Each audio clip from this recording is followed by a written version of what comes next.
Hey guys, how you doing? Welcome back to my channel. I really appreciate all you guys tuning in, and if you're new to the channel, welcome. Hopefully you've had a chance to maybe go check out some other videos, the hundreds that I have on this channel, but if you haven't yet and this is your first video, I welcome you and I invite you to go check out the other ones. And if you do like the content, please like, subscribe, and share. And if you guys are watching and you've been watching for a while and haven't subscribed yet, please do so. It'd mean a lot to me. I really appreciate it. So in today's Ask the Coach, this actually is a question that I get quite often, and I thought it would be very, very important to explore it and try to help you guys understand a little bit more about calories in versus calories out, okay? So you've probably heard that, to lose weight, you need to be in a calorie deficit, which is true. To gain weight, you need to be in a calorie surplus, which is true. And this is a calorie surplus above what your maintenance calories are and a calorie deficit below what those maintenance calories are. Now, there's calculators online that you can use to try to figure this out, but the best way to go about figuring out where your actual maintenance calories are is to actually just track what you eat for a week. Keep activity the same, keep all the food you eat the same. If you still go to McDonald's every day, keep going to McDonald's, right? Because you want to have an accurate representation. You weigh yourself in the morning on day 1, weigh yourself in the morning again on day 7, and then you can kind of see how your weight has changed, and then you average out your calories every day, and you kind of get an idea. If you've gained a pound, then you're probably about roughly 500 calories above your maintenance level.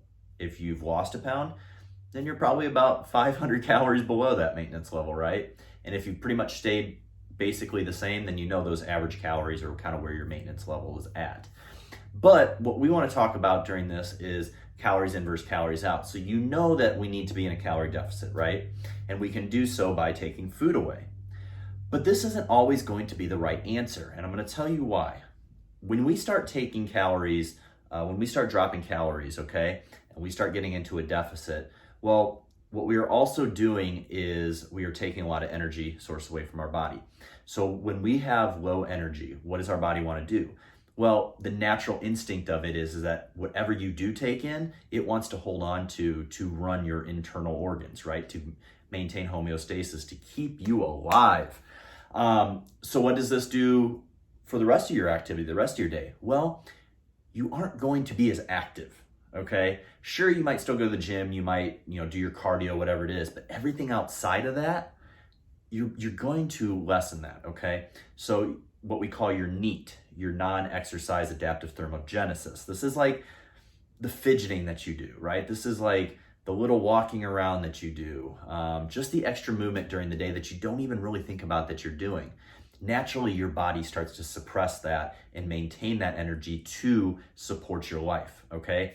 So when we start lowering calories and everything, then that tends to take over. So even though we're in a deficit, we might not be burning as many calories as we used to, okay? So that's when sometimes we see that weight loss stalls. And then what's the answer that most people go to? Keep dropping calories. Well, what's that gonna do? It's gonna lessen your energy output even more, okay? So this is why it's really important to understand that calories in, the calories we consume from food, and the calories that we burn out are not independent variables, okay? They are very dependent on each other. Because think of it this way, when you start, when you want to be in a surplus, when you start wanting to gain weight, well, you have an abundance of calories above your maintenance, right? So you have all this extra energy. Now we want to use that energy to put towards lifting weights harder, right? Heavier, building new muscle tissue. But just on top of that, we are going to have a more thermogenic body. You ever had that time where you've eaten a lot of food, or you just overly stuffed yourself and you start sweating, or you feel just really anxious and all that? Well, that's your body heating up, okay? Because it has all this extra food. Food is like, logs to a fire, all right? So it kind of gets things flaming, gets things hot again. Well, what do you do with all that extra energy? It makes you want to move around more, right?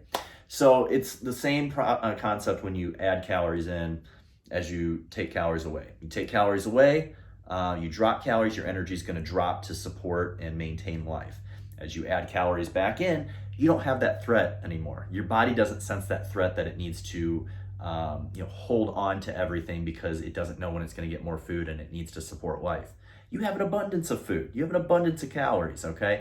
So it's going to want to burn off all that extra energy. So That's why, like, if you're going into a gaining phase, all right, you don't want to start in like a huge 700 to 1,000 calorie bulk.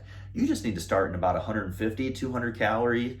And then as your body starts to gain some weight in that, it's going to eventually start slowing down. And that weight you gain is going to become your new maintenance calories.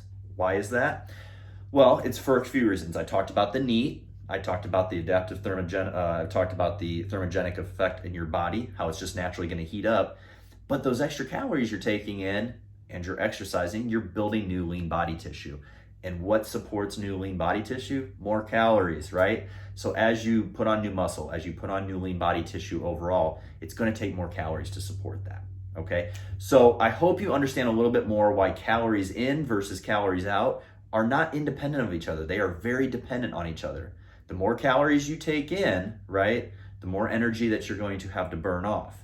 The less calories you take in, the less energy you're going to have to burn off.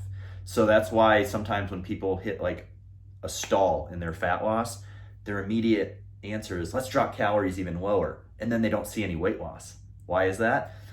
Because that wasn't the right answer. What they needed to do was just increase their energy output, okay? Because as they drop their calories even lower, that lack of energy they already had just became even worse, all right?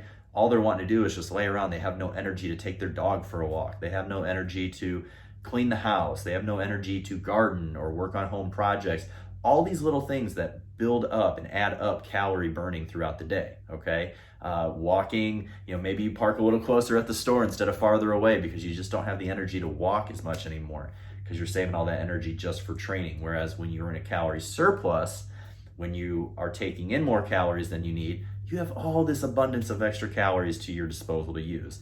And what do you want to do with it? Well, it makes you want to do more and more and more. So that's why when you are in that calorie surplus of about 200 calories, eventually you're going to stop gaining weight and that's going to become your new maintenance calories. Then at that point, you do another 150 to 200 calorie jump up and you wait for that to happen again, okay? So like I said, I hope this explains a little bit more about calories in versus calories out. If you guys have any more questions, please reach out to me at mathasfitness on Instagram, M-A-T-H-A-S fitness on Instagram. You can find me mathasfitness@gmail.com. I do have a website, www.coachdavidmathis.com. And obviously you know about my YouTube channel because you're watching it on here. So I am taking on new clients. If you guys are looking to get help with your weight loss goals or your building phase, please contact me. I'd love to work with you. I have a master's in exercise science from University of South Florida. I am an Army combat medic veteran, and I have been a personal trainer since 2008. So I'd love to work with you and help you achieve your goals. Thank you guys so much for tuning in. If there's a question that particularly you haven't seen me answer yet on my channel that you want me to, leave it in the comment section below or reach out to me on one of the ways that I told you, which will also be in the description box so you guys can get a hold of me. And maybe it'll turn into an Ask the Coach segment. So thank you guys so much. Have a great day. Go get some training in. Stay safe, stay healthy, and I'll be catching you next time.